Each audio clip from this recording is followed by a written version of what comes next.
누가복음 18장 9절에서 14절까지 말씀 제가 봉독합니다.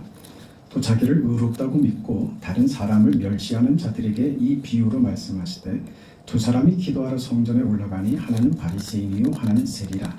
바리새인은 서서 따로 기도하여 이르되 하나님이여 나는 다른 사람들 곧 토색, 불의, 간음을 하는 자들과 같지 아니하고 이 세리와도 같지 아니함을 감사하나이다. 나는 일회에 2번씩 금식하고 또 소득의 11조를 드리나이다 하고 세리는 멀리 서서 감히 눈을 들어 하늘을 쳐다보지도 못하고 다만 가슴을 치며 이르되 하나님이여 불쌍히 여기소서. 나는 죄인으로서이라 하였느니라. 내가 너희에게 이르노니 이에 저 바리새인이 아니고 이 사람이 의롭다 하심을 받고 그의 집으로 내려갔느니라. 무릇 자기를 높이는 자는 낮아지고 자기를 낮추는 자는 높아지리라 하시니라. 아멘. 우리 영상을 한번 보겠습니다. 이 타이타닉이라는 그 실화를 바탕으로 한 그 영화입니다. 배가 침몰해서 죽어가는 와중에 현악기를 연주하는 현악 사중주입니까? 저분들의 연주하는 모습을 한번 보겠습니다.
Et ils vécurent tous ensemble pendant 300 ans au pays de Tirnanbog, le pays de la jeunesse et de la beauté éternelle.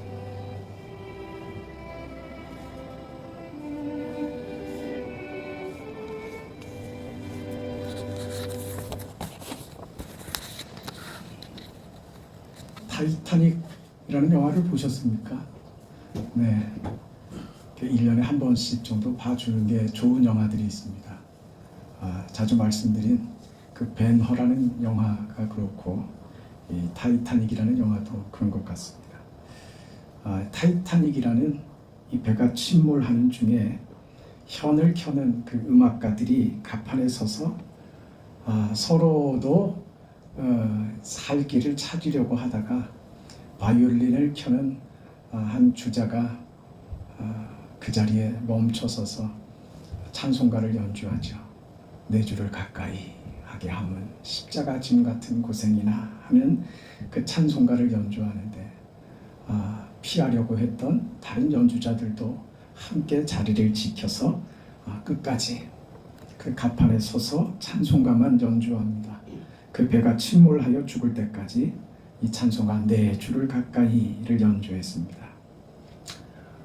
이 모습에서 무엇을 봅니까? 우리 인생이요, 이 자리 돼서 아는 거예요. 시사해지지 않자. 헛된 것에 발버둥 치지 말자. 귀한 게 뭔지 그 자리에서 아는 거죠. 그래서 치사해지지 않고 발버둥 치지 않자. 그렇게 결심한 겁니다. 진정 필요한 것이 무엇인지를 알게 되는 모습인 것 같습니다. 우리는요, 우리가 상황이 정말 나빠지면 그럼 우리는 입이 무거워집니다. 왜 당신은 인생을 그렇게 살아? 왜 그 모양이야? 기도를 안 하니까 그렇지. 이런 얘기 못 한단 말입니다. 자식 때문에 고통을 겪어본 사람은요, 남의 자식 얘기를 못 합니다. 내 마음대로 되던가 말이죠. 우리 한국 교회에 존경받던 목회자 오카누 목사님 아닙니까? 이분이 돌아가신 지가 제법 됐는데 이분 아드님이 요즘 입에 오르내리는데 별로 좋지 않은 내용으로 입에 오르내립니다. 나는 교회를 버렸다. 이거예요, 골자가. 교회를 버려서 난 자유해졌다. 참, 자식은요, 마음대로 안 됩니다. 그리고 우리는 누구의 인생을 함부로 이야기하지 못하는 그 자리, 그 형편에 섭니다. 그 전에는 몰라요. 젊을 때는 모르죠. 아무 말이나 막 하죠. 제 부목사 시절입니다. 한 부목사님이 강단에서 설교를 하는데 자녀 교육 똑바로 하라, 똑바로 시키라고 집사님들, 권사님들 그래가면서 왜 그 친구는 그 교육부서를 담당했던 친구라 자녀 교육 똑바로 시키라고.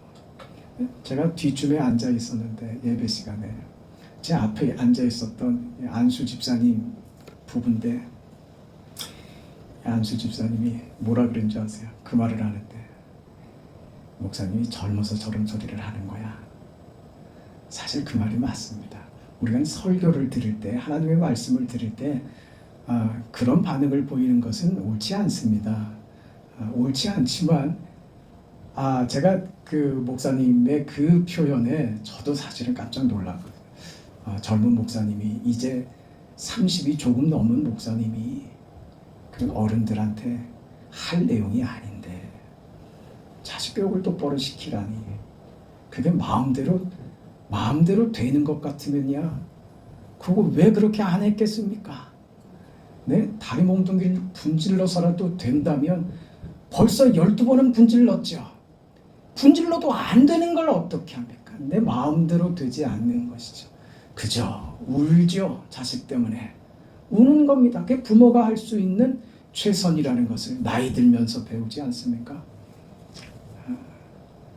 이 어떤 절망, 아무것도 할 수 없는 상황이 될 때 인생은 내가 누구인가, 정말 중요한 게 무엇인가 하는 것을 알게 됩니다. 우리는 내가 어려워져 봐야 그때 우리 곁에 속상한 친구들이 모여듭니다. 왜요? 나보다 더 괴로운 사람이니까 조금 덜 괴로운 사람이 가서 자기 속 얘기를 해요. 그럼 그 얘기를 품을 수 있는 실력이 돼 있단 말입니다. 우리는 왜? 더 아파봤으니까, 더 힘들어봤으니까. 우리 삶이 그렇게 비참한 것으로 끝나지 않습니다. 그렇게 우리는 배우죠. 내가 이런 일들을 겪고 그 일로 내가 아무에게도 발언하지 못하고 주장하지 못하는 이 상황이 나를 비참하게 만드는 것이 아니라 내가 이 어려워져 보니까 내 주위로 사람들이 모이는 것을 발견하죠. 그래서 친구가 생기죠. 그리고 인생이 혼자 사는 게 아니라 도우면서 사는 것이구나 하는 것도 배우죠. 혼자 잘난 사람은 옆에 사람을 다 내쫓습니다.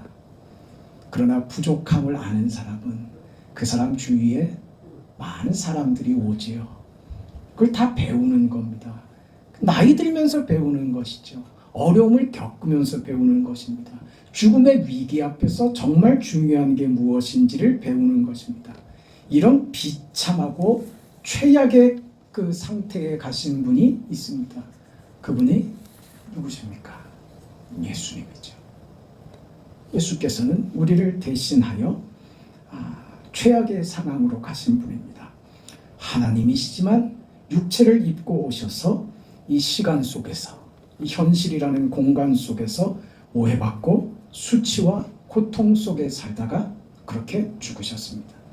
이렇게 억울한 인생이 어디 있겠습니까? 그 인생을 예수님은 당신의 삶에 그걸 담으셨단 말이에요. 그 인생을 사셨다고요. 오늘 우리에게 무슨 말씀을 하려는지 아시겠습니까? 왜 바리새인의 기도와 세리의 기도로 대조되는 인생은 이런 것이다. 우리 인생은 스스로의 것을 내세우고 스스로의 것으로 자신이 만든 최선으로 자기 자랑으로 가는 것은 그건 허망한 것이다.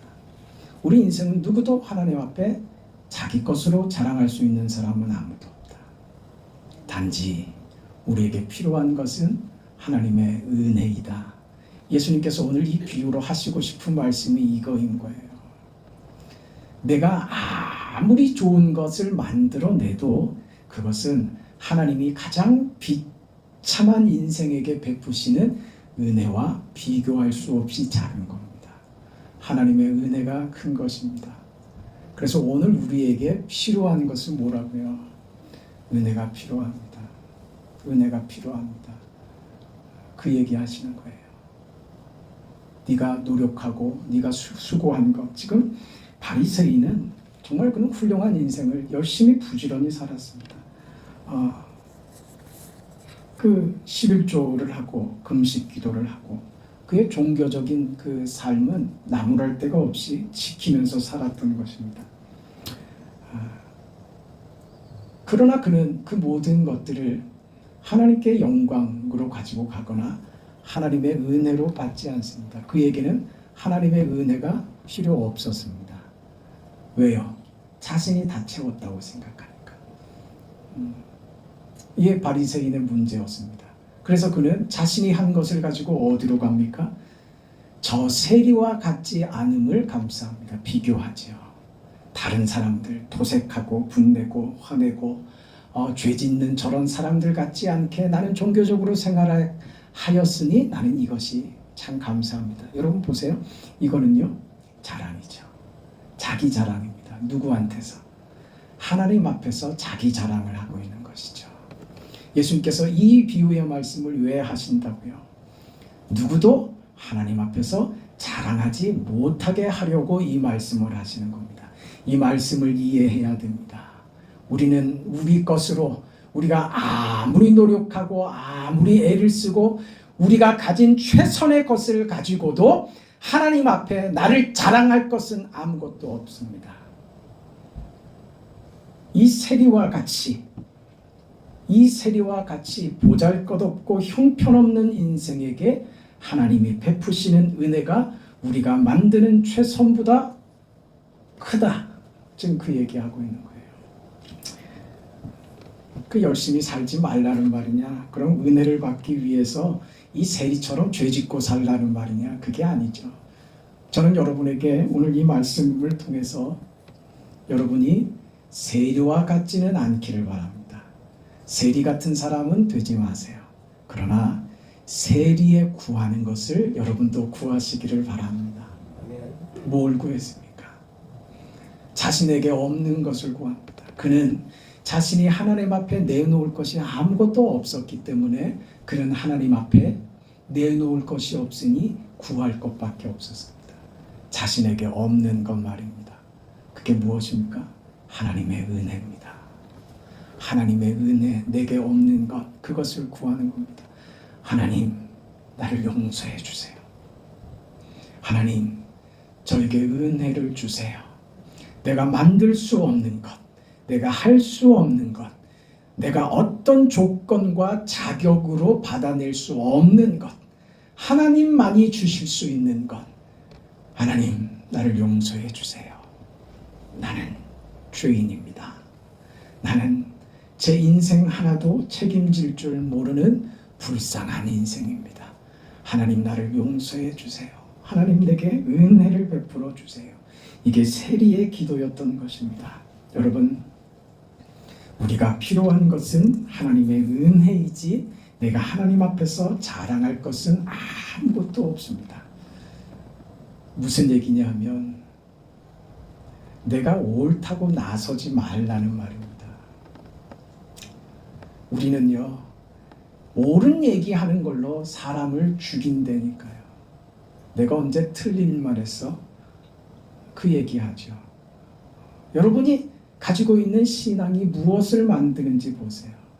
그 말이 좋은 결과를 나타내던가 말이죠. 아이들이 옳은 말에서 아이들이 그 말에 순종하고 따릅니까? 아니죠. 감동받아서 따르죠. 부모의 마음을 봐서 순종하지 옳은 말 했다고 따르지 않습니다. 우리는 내가 옳다고 하는 것 때문에 사람들을 죽입니다. 부작용이죠. 열심히 살아놓고 그것이 어디로 갔어요? 자기 자랑으로 가더란 말이죠. 내가 이만큼 해서 이만큼 노력해서 내가 이만큼 사는 거야. 그 자리로 간단 말입니다. 그러니 그렇지 못한 사람들에게는요, 비난하죠. 너는 왜 인생이 그 모양이야? 너 그렇게 안 살았지. 너 엉망으로 살았지. 그 말을 우리가 직접 하지 못해도 속으로라도 그런 마음을 갖게 된단 말입니다. 그게 다 뭐라고요? 바리새인이라고 얘기하는 거예요. 우리는 내 것을 자랑할 것이 없다니까요. 내 것을 자랑할 게 없는데 상대를 어떻게 비난해요? 하나님 앞에 뭘 내 것을 자랑할 게 있어요? 누구한테 뭘 비교해서 혀를 차고 찝찝거릴 것이 우리에게 뭐가 있습니까? 우리는 우리 신앙이 나의 잘남으로, 나의 자랑으로 가면 우리 신앙은 그 색깔을 잃어버립니다. 그 안에 은혜가 없습니다. 자기만 있죠. 자기만 있죠. 뭐 내가 틀린 말 했어? 내가 뭐 잘못했어? 아니요. 틀린 말 안 했습니다. 그러나 틀린 말 안 한 옳은 말이 잘못된 결과를 나타내는 거예요. 이게 우리 살면서 얼마나 많은지 모릅니다. 여러분, 우리 입이 근질근질할 때 있죠. 입이 근질근질할 때, 왜? 나는 아는데 저건 몰라. 그럼 내가 아는 걸 말하고 싶어서 말이에요. 우리 속에 있는 어떤 감정이나 어떤 생각들을 그걸 침묵하면서 참아낸다는 것은 어렵다니까요. 언제 침묵하고 참는다고요? 말씀드렸죠. 정말 창피하고 정말 고통스러운 지경에 가봐야 그때 말이 없어진다니까요. 말 많은 건요, 자기 자랑이에요. 자기가 살아서 그런 거예요. 그래서 교회는 말을 많이 하는 곳이 아니라 교회는 말 없이 희생하고 사랑하고 용서하고 끌어안는 거예요. 거기 무슨 말이 필요해요? 그렇죠. 여러분 보세요. 우리 성경이 이야기하는 이런 신앙의 가치들 말입니다. 어떤 것들이 있습니까? 원수를 사랑하라. 그건 기본적이고 아주 그 고상한 가치들이죠. 대표되는 원수를 사랑하라. 내 형제가 오리를 가자고 하거든 심리까지 같이 가라. 겉옷을 달라고 하거든 속옷까지 내줘라. 이게 가능합니까? 그 기독교 신앙의 아주 기본적인 핵심이 되는 진리들, 가치들 말입니다. 성령의 열매는 어떤 거라고요? 사랑과 희락과 화평과 오래 참음과 자비와 양성과 충성과 온유와 절제는 이와 같은 법을 금지할 것이 없느니라. 이런 모든 것들이요. 다 생각해 보세요. 이런 모든 것들이 홀로 하는 것이냐? 아니죠. 관계입니다. 관계. 나 혼자 하는 게 아니고요. 상대가 있을 때 발휘되는 힘이에요. 사랑하는 거예요. 뭐 혼자 합니까? 혼자 중얼중얼 주문 외듯이 사랑에 대해서 얘기하면 그게 사랑입니까? 사랑은 말이 아니에요. 사랑은 뭐라 그랬죠? 사랑은 언제나 오래 참고요. 왜 성경이 사랑에 대해서 얘기하면서 가장 먼저 사랑이 무엇이라고 정의를 내렸느냐? 오래 참는 거라고 정의를 내린다니까요. 왜요? 사랑은 그런 거예요. 사랑은 참는 거란 말입니다. 두 사람이 서로 사랑한다고 하는데 누가 더 사랑하는지 뭘로 알 수 있다고요? 참는 사람이 사랑하는 거예요.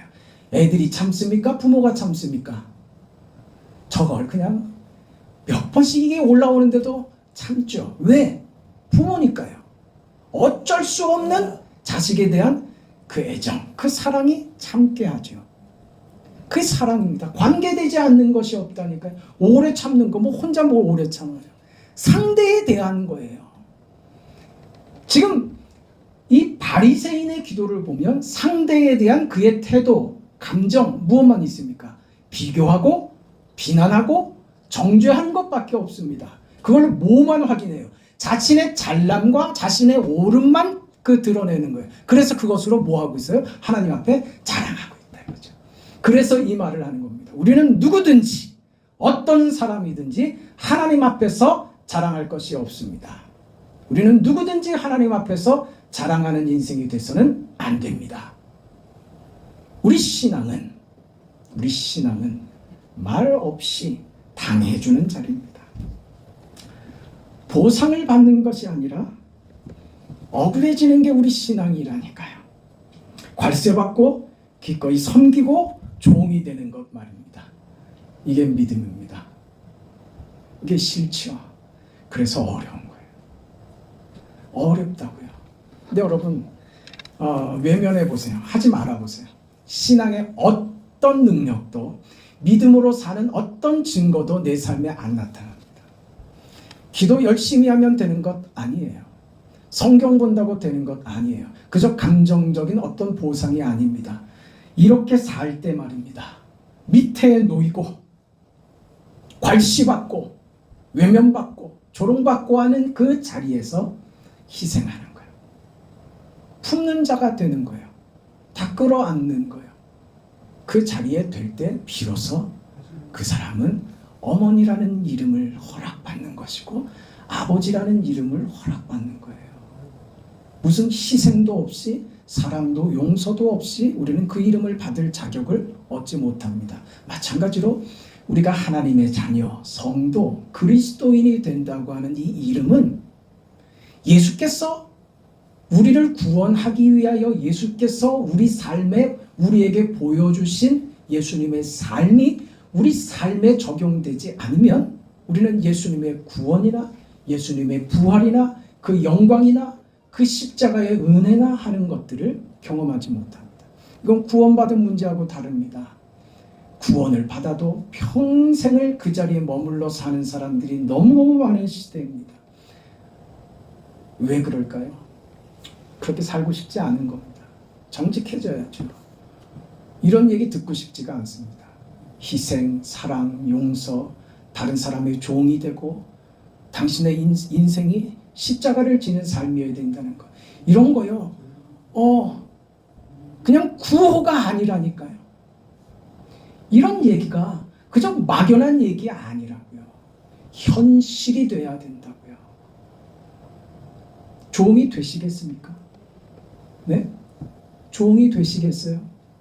그 원수 같은 사람 밑에 들어가시겠어요? 뒤에서 나 욕하고 다니는 사람, 그 사람 밑으로 들어가고 싶으세요? 못하겠죠. 죽어도 못하겠죠. 그걸 안 하니까 우리 삶에 예수 믿는 표가 없는 거예요.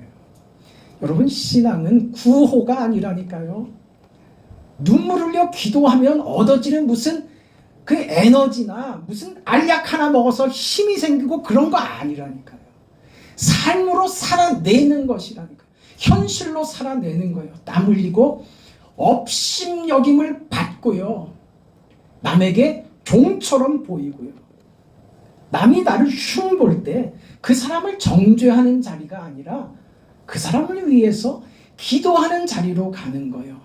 이걸 우리가 해내지 않으면 믿음이 뭔지, 하나님이 우리 삶에서 이루려고 하시는 하나님의 뜻이 뭔지 도무지 모르게 된다는 말입니다. 헌금으로 퉁치고 성경 읽는 걸로 퉁치고 새벽에 나오는 걸로 퉁치고 그렇게 되지 않는다고요. 이런 모든 것들은 우리가 예배하며 헌금하며 전도하며 하는 모든 종교적 행위들은요, 이것을 위해서예요. 우리가 예수께서 우리 삶에 보여주셨던 성육신의 삶, 종이 되는 삶, 희생하는 삶, 땅에 떨어져 썩어져 삼키워지는 하나의 씨앗 같은 삶, 그 삶을 제대로 살아내기 위해서 기도해야 되는 거예요. 기도 없이 그 인생을 어떻게 살아요? 그게 됩니까? 절대로 안 되죠. 절대로 불가능한 겁니다. 우리가 만들어내지 못합니다. 우리는요, 모두가 다 내가 신이 되기를 원하죠. 에덴 동산에서 아담이 왜 하나님의 말씀을 거역하고 선과 악을 알게 하는 그 열매를 따먹었는 줄 아세요? 먹으면 네가 하나님같이 되리라 하는 그 유혹에 넘어가는 거예요. 우리는 모두가 다 하나님이 되고 싶다니까요. 세상의 종교들은요, 다 무슨 얘기하고 있어요? 네가 곧 하나님이다, 그 얘기하고 있어요. 불교에서는 무슨 얘기하고 있어요? 석가가, 부처가 곧 너다, 네가 부처다, 이렇게 얘기하잖아요. 모두가 다 신이에요. 모든 만물이니까 다 신이에요. 모두가 각자가 다 신의 경지에 도달하기 위해서 금욕하고 종교적인 생활을 합니다. 이게 왜 기독교 안에 들어와야 되냐 이 말입니다. 기독교는 절대로 성격이 다릅니다. 반대입니다. 기독교는 자신이 신의 경지에 도달하기 위해서 무슨 노력을 하고 애쓰고 자신의 것으로 무엇을 만들 수 있다고 말하지 않습니다. 절대로. 우리가 자랑할 것은 아무것도 없다고 말하죠. 우리가 만들 수 있는 최선은 하나님이 가장 미약하고 가장 못난 자에게 베푸시는 은혜보다 못한 겁니다. 믿기를 축원합니다. 우리가 받은 구원과 은혜와 내가 예수 믿고 산다는 것이 얼마나 놀라운가 하는 것을 여러분이 깨달으시기를 바랍니다. 기독교 신앙은 그래서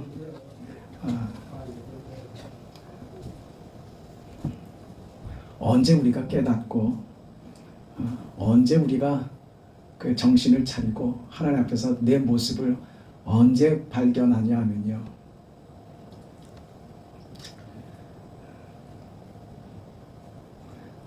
내가 무엇인지 내가 누구인지 발견할 때입니다.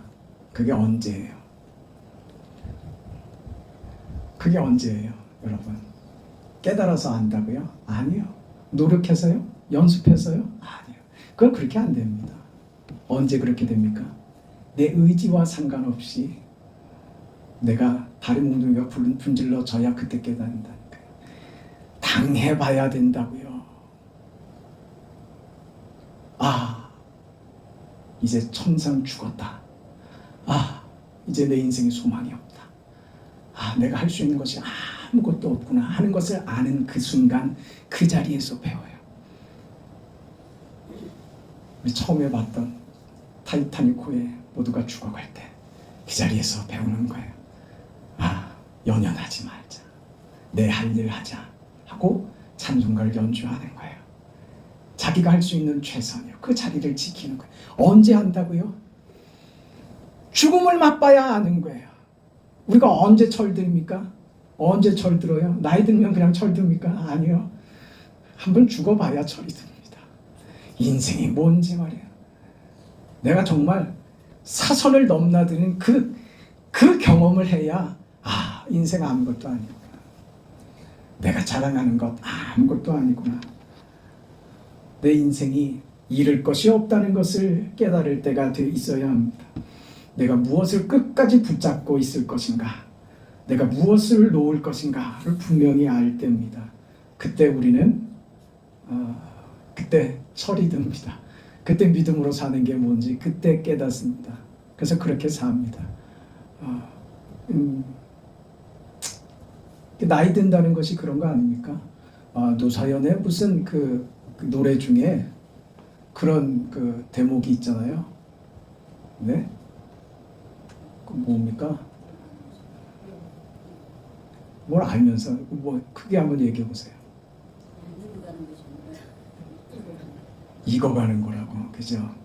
늙는 게 소멸돼 가는 과정이 아니라 나이 드는 게, 나이가 든다는 것은 육체를 소모해 가서 이제 기력이 얼마 남지 않은 자기 것을 다 쓴 소모하는 것이 아니라 뭐라고요? 쌓아가는 거예요. 쌓아가는 것. 노사연 노래는 익어가는 것이다. 아주 멋진 시적인 표현을 했잖아요. 여러분 많이 익으셨잖아요. 그렇죠? 그 전에는 몰랐죠. 몰라서 모를 때는요 막 날아다닙니다. 날아다니죠. 그런데 익으니까요 자리를 지키죠. 느긋해집니다. 경험한 사람만이 아는 것이죠. 여러분 우리가 신앙으로 산다는 것은 이런 겁니다. 연연하지 않게 되는 거예요. 근데 그걸 언제 배운다고요? 고난을 겪지 않으면 우리는 그것을 겪지 못해요. 여러분이 살면서 겪어냈던 그 수많은 어려움들이 여러분을 이렇게 훌륭하게 만들었다는 것을 이해 못합니까? 그 어려움들 없었으면 우리는 훌륭해지지 않습니다. 아직도 자기 자랑하고 있었겠죠. 그러나 그 세월이, 그 어려움이 우리를 어떻게 만들어요? 자랑할 것 없다. 뽐낼 것 없다. 우리 서로 남에 대해서 뭐라고 할 거 아무것도 없다. 살아보니 그거 아무것도 아니더라. 내가 나를 믿지 못하겠더라. 나는 평생 살면서 내가 발견하고 깨달은 것 그것밖에 없다. 우리는 그런 말 하게 되잖아요. 살면서 세월을 보내면서 나이 들면서 배우는 거죠. 여러분 이미 훌륭해지셨잖아요. 그렇죠? 아직 덜 훌륭하십니까? 제가 볼 땐 그만하면 아주 훌륭해지셨습니다. 그 훌륭한 인생에 여러분 우리 인생이 짧습니다. 그 인생의 마지막까지 무엇을 만들지 무엇을 담을지 생각하세요. 우리 잘 아는 다윗이 있습니다. 이 다윗이 그 인생에 아주 중요한 변곡점이 됐던 중요한 사건이 두 개가 있는데 그 하나는 다윗이 골리앗과 싸워서 이긴 장면이죠. 이 장면을 들여다보면 다윗이 블레셋의 장군인 골리앗을 물리치고 이스라엘의 영웅이 됩니다. 이 상황을 가만히 보세요. 다윗 외의 모든 사람은 어떻게 보입니까? 다 바보들이죠. 그 하나님을 믿는다는 사람들이 저 어린 나이도 무서워하지 않고 싸우겠다고 저렇게 나서는데 모두 그냥 벌벌벌 겁에 질려서 떨고 있고 모두 다 바보죠. 바보 등신들만 있는 거 아닙니까? 오직 한 사람 누구요? 다윗만 훌륭합니다. 다윗 혼자 영웅이죠. 이 사실이 잘못됐다는 말을 하는 것이 아닙니다. 이 자기가 다윗을 다윗되게 했느냐? 그렇지 않습니다. 다윗 사건의 두 번째 중요한 장면이 뭡니까? 우리아의 아내였던 바세바를 범하는 사건입니다. 그 범죄를 저지르고서 그가 하나님 앞에 눈물로 심상을 띄우도록 기도하는 회개하는 사건이 있습니다. 그가 그 골리앗을 물리칠 때와 그가 바세바를 범한 이후에 그가 회개할 때의 모습은 전혀 반대입니다. 골리앗을 물리칠 때 다윗은 영웅입니다. 혼자 잘났습니다. 근데 지금이요. 바세바를 범할 때 다윗은요. 혼자 바보입니다. 혼자 바보가 돼 있어요.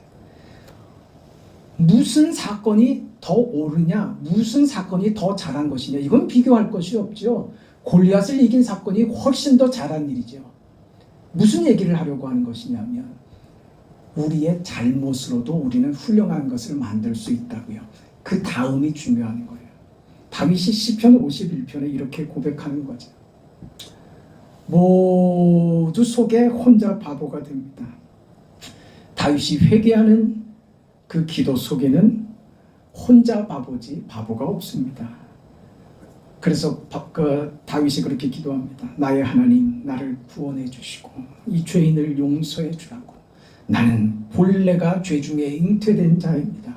나는 죄덩어리입니다. 그러니 나를 불쌍히 여겨주소서. 하나님의 자비하심을 따라 구원해 주소서. 나를 구원하시면 내가 죄인들에게 가서 주님의 구원을 선포하겠습니다. 이렇게 가고 있죠.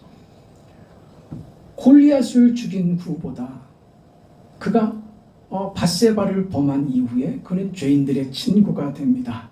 골리앗 앞에 섰을 때에 다윗을 제외한 모든 이스라엘은 바보였지만 지금 범죄한 이후에 회개하는 다윗 곁에는 수많은 사람들이 다윗으로 또 위로를 받고 용서하시는 하나님을 만납니다. 무슨 얘기예요? 내가 자랑이 될 때는 얻는 것이 없다고요. 대단한 것 같죠. 내가 잘못한 것으로가 아닙니다. 내가 하나님의 은혜를 받은 것으로는요. 그 은혜는 많은 은혜를 낳는 거예요. 우리 신앙이 어느 자리에 있는가 살펴보라 이겁니다. 우리 신앙이 어떤 작용을 하고 있는가 하는 것이에요. 우리 주위의 사람들이 다 바보가 되거든. 우리는요 바리새인인 거예요. 우리 주위에 내 주위에 사람들이 모인다고 하면 그건 내가 하나님의 은혜를 나누고 있다는 증거가 될 수 있습니다. 여러분, 우리는 그런 사람들이 되어야 합니다. 하나님께서 우리 삶에 요구하시는 거예요. 우리는 자기 자랑으로가 아니라 은혜로 삽니다. 나는 은혜로 삽니다. 그렇기 때문에 나는 품지 못할 사람이 없게 됐습니다. 나는 이해하지 못할 사람이 없게 됐습니다. 왜냐하면 나는 그보다 더한 인생이기 때문입니다. 난 누구든 품을 수 있는 은혜를 받았기 때문입니다. 그리스도께서 나를 용납하신 같이 나도 누구든 용납할 수 있는 그런 사람이 되었습니다. 이것이 내 인생의 자랑이고 기쁨입니다. 여러분 인생이 모든 사람들의 이야기를 들어줄 수 있는 자리, 여러분에게 격려받을 수 있는 따뜻한 사람들이 되시기를 바랍니다. 예수 안에서 우리를 구원하기 위하여 우리에게 하나님은 어떤 조건도 요구하지 않으셨습니다. 우리의 잘남을 요구하지 않으셨습니다. 우리가 하나님 앞에 무슨 최선을 다할 때 하나님께서 우리에게 구원을 허락하신 것이 아닙니다. 예수만이 하나님의 조건이었습니다. 아무것도 없이 예수로 구원받았습니다. 이것이 무엇인지 아셔야 합니다. 전능하신 하나님, 그 하나님의 전능하심을 무엇으로요? 예수의 성육신과 십자가의 죽음과 부활로 녹여내신 거예요. 그 하나님의 능력을, 그 하나님의 사랑을, 우리를 구원하고야 말겠다고 하는 하나님의 의지를 예수를 이 땅에 보내시어 십자가에 죽게 하고 부활케 함으로 그것이 능력이 되어 우리의 삶을 구원하게 한 것입니다. 우리는 이 예수로 구원을 받은 것입니다. 아무런 조건이 없습니다. 우리가 만든 것으로 우리는 자랑할 수 없습니다. 단지 우리는 받은 은혜를 가지고 책임 있게 은혜를 나누는 자의 삶이 되어야 한다는 것입니다. 이것은 무엇으로만 가능하다고요? 예수께서 나를 위하여, 나를 구원하기 위하여 앉으신 그 자리, 내려앉으신 그 자리에 우리가 가야만 이 은혜를 나눌 수 있게 된다는 것을 아셔야 합니다. 그 자리가 아니면 우리는 그 인생을 살아낼 수가 없습니다. 여러분 어렵더라도 조그만 것이라도 한번 해보시죠. 우리 인생 속에서 은혜를 책임지는 여러분이 되시기를 바랍니다. 받은 은혜를 책임지시라고요. 외면하지 마시고, 내가 혹 실수하고 상대가 내 본의와 다르게 상처를 받았다면 미안하다고, 내 진심은 아니었는데 미안하게 됐다고 진심으로 사과할 줄 알아야죠. 그게 용기죠. 세상 사람들은 죽어도 지지 않으려고 하죠. 그건 세상의 법칙입니다. 하나님의 구원받은 여러분의 인생을 감사로 채우시고 십자가로 채우시고 하나님의 은혜로 가득 채우셔서 그 인생을 살아내는, 자랑할 것이 아니라 받은 은혜로 사는 여러분 되시기를 주님의 이름으로 축원합니다. 걸어가시고 자비하신 영광의 아버지 하나님, 하나님의 은혜와 사랑을 감사합니다.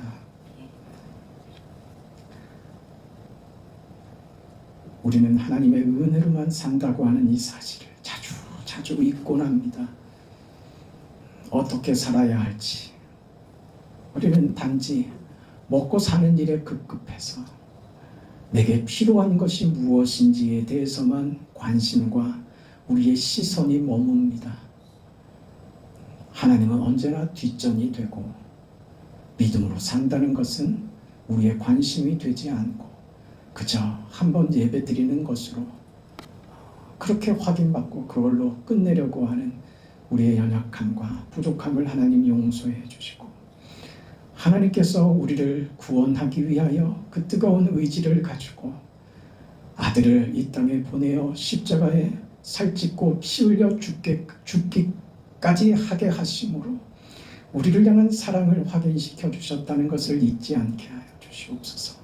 우리도 이제 그 예수의 십자가를 지고 그 십자가로 사는 인생이 되었다는 것을 외면하지 않게 하시고 그 믿음으로 살아서 그 믿음으로 사는 인생이 얼마나 위대하고 복되며 기쁘며 감사와 영광과 즐거움이 가득하게 되는지 그것을 확인시키는 우리 모든 성도들 되도록 축복하여 주시옵소서. 예수님의 이름으로 기도합니다. 아멘.